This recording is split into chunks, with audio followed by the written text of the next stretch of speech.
గౌతమ్ బాబు letter చూసుంటే ఆ విషయం అహల్యతో మాట్లాడాలి. గౌతమ్ బాబు చూడలేదు అంటే ఆ లెటర్ ఎవరు తీశారు? నేను రాసిన లెటర్ ఏమైపోయింది?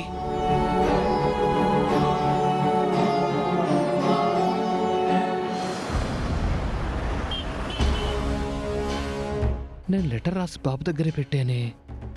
ఎవరు తీశారు?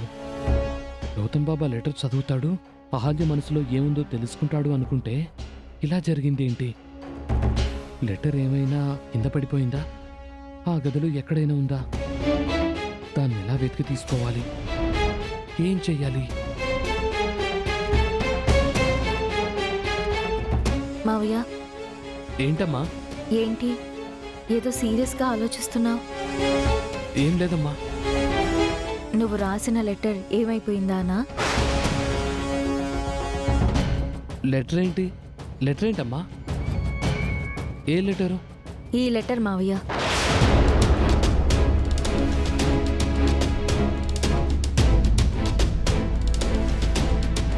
ఈ లెటర్ నీ చేతికి ఎలా వచ్చిందమ్మా? ఇందాక గదిలోకి వెళ్ళాను. బాబు దగ్గర ఈ లెటర్ చూశాను.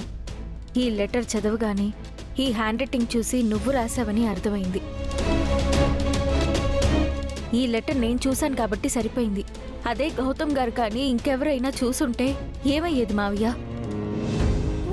ఎందుకు ఇలా చేశావ్? నీ గురించే చేశానమ్మా. నా గురించా? ఎందుకు మావయ్య? నువ్వేమో నీ మనసులోని మాట గౌతమ్ బాబుకు చెప్పట్లేదు. నోరు తెరిచి చెప్పవని అర్థమైపోయింది. అందుకే ఎలాగైనా సరే నువ్వు గౌతమ్ బాబును ప్రేమిస్తున్నావన్న విషయం గౌతమ్ బాబుకు తెలియాలని ఇలా చేశాను.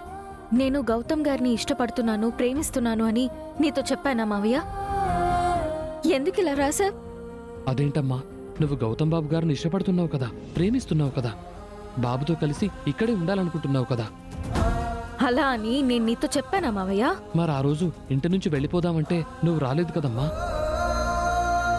ససేమిరా ఇక్కడే ఉండిపోవాలనుకున్నావు కదా, మరి దాని అర్థమేంటి? నాకు తెలుసమ్మా, నువ్వు గౌతమ్ బాబుని ఇష్టపడుతున్నావు, ప్రేమిస్తున్నావు. బాబు లేకుండా, బిడ్డ లేకుండా నువ్వు ఉండలేవమ్మా. నా మాట వినమ్మా. ఇప్పటికైనా నీ మనసులోని మాట గౌతమ్ బాబుతో చెప్పేయి. నీ కష్టాలన్నీ తీరిపోతాయి. ఎలా చెప్పను మావయ్య? ఒక పక్కేమో పెద్దావిడ బారసాల రోజు బిడ్డని గౌతమ్ గారిని వదిలేసి ఇంటి నుంచి వెళ్ళిపోవాలి అని చెప్తుంది. ఇంకొక పక్కేమో అవంతిక, కార్తిక్ గారు నా మీద కక్ష కట్టినట్టు మాట్లాడుతున్నారు. ఇటు సుభద్ర గారికి, అర్జున్ సార్కి నా మీద ఎలాంటి అభిప్రాయం ఉందో తెలియట్లేదు. నన్ను ఎవరు ఇక్కడ ఉండాలని కోరుకుంటున్నారో ఏం అర్థం కావట్లేదు. ఎవరు కోరుకున్నా ఎవరు కోరుకోకపోయినా గౌతమ్ బాబుకైతే నువ్వంటే ఇష్టం కదమ్మా. గౌతమ్ బాబు నిన్ను ప్రేమిస్తున్నారమ్మా. గౌతమ్ బాబు నిన్ను వదులుకోవడానికి ఇష్టపడ్డం లేదు. ఆయనకి నా మీద ఉన్నది బాధ్యతో, గౌరవమో, స్నేహమో తెలియదు మావయ్య.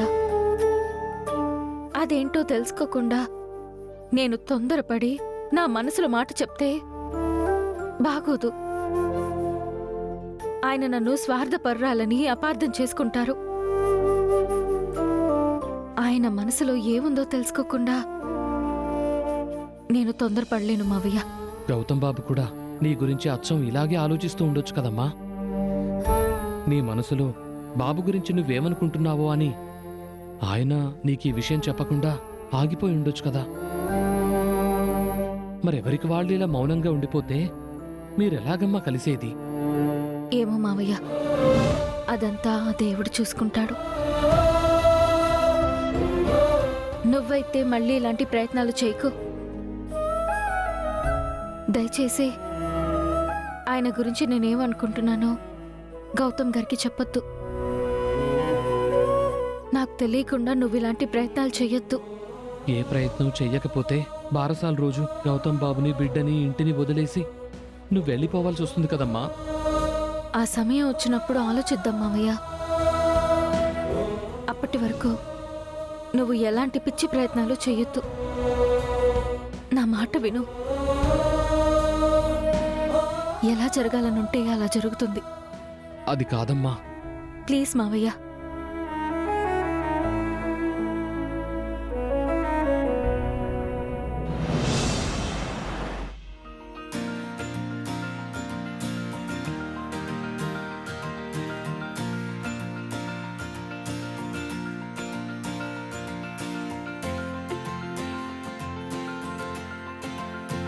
ఇంకా ఉన్నాయా? లేవు సార్, యామిని గారు సైన్ చేస్తే సరిపోతుంది. సరే, యామిని గారితో నేను మాట్లాడతాను. తమ్ముడికి స్పృహ వచ్చిందో లేదో డాక్టర్ని కనుక్కున్నావా? కనుక్కున్నాను సార్, ఇంకా స్పృహలోకి రాలేదంట.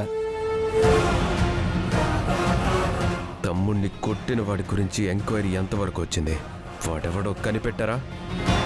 సారీ సార్, మన వాళ్ళు అదే పనిలో ఉన్నారు. Do it fast. వాడెవడో నాకు త్వరగా తెలియాలి. తమ్ముడు కళ్ళు తెరవకముందే వాడంతు చూడాలి. అలాగే సార్. నా తమ్ముణ్ణి కొట్టి చావంచుల్లో పడుకోబెట్టి ఎక్కడ దాక్కున్నావురా నువ్వు? నువ్వెవరో తెలిస్తే పాతాళంలో ఉన్నా సరే పైకి తీసుకొచ్చి మరీ ప్రాణం తీస్తాను.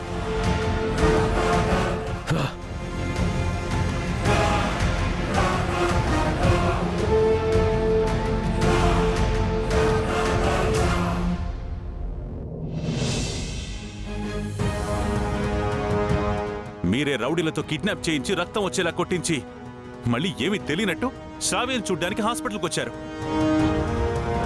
తన మీద లేనిపోని ప్రేమ ఒలకబోసి మీరు నటిస్తున్నారని నాకు అప్పుడే అర్థమైంది.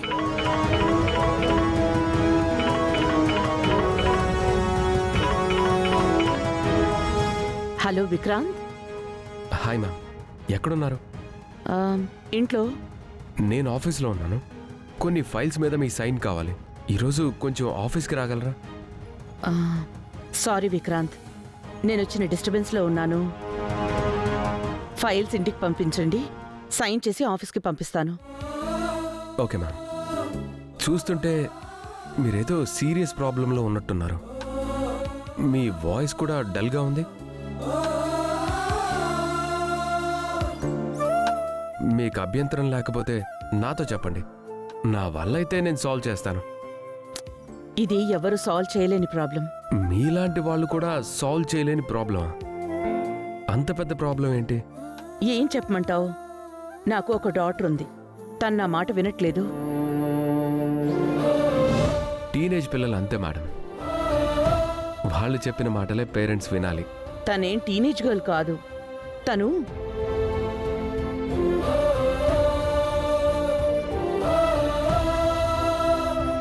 ఆ ప్రాబ్లం గురించి ఇంకెప్పుడైనా చెప్తానులే. సరే, ఫైల్స్ తీసుకొని నేనే మీ ఇంటికి వస్తాను, అప్పుడు మాట్లాడుకుందాం. Okay, thank you.